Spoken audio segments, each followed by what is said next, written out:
Boss Ron, ito na oh.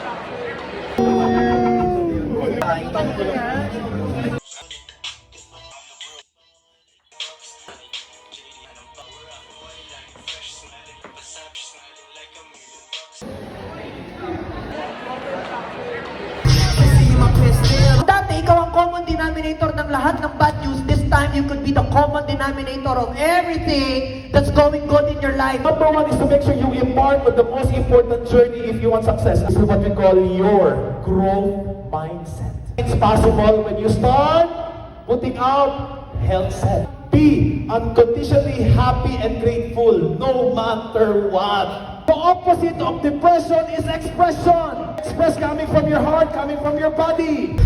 Mga boss, so nature ng tao ang nagbabago. Lahat po naaaral. Violet. Purple. Violet. Pinakita lang nila ang sarili nila sa internet. May ka-TikTok ka, akala mo yun ang itsura sa personal. Pag tingin mo sa personal, unang starbury.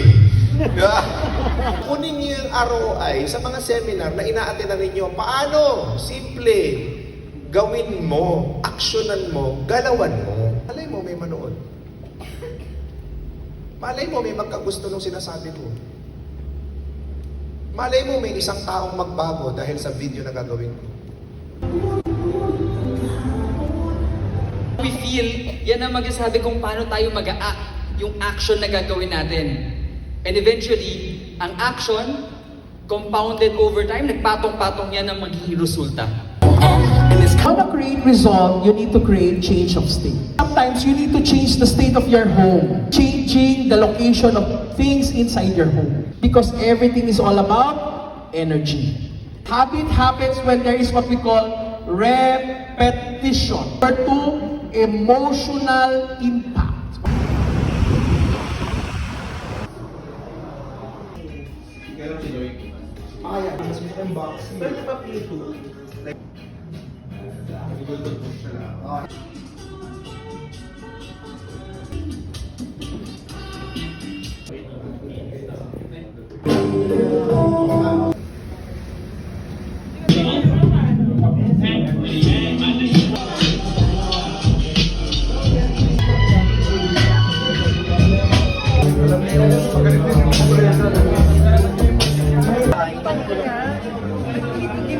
Naiwan shirt, meron.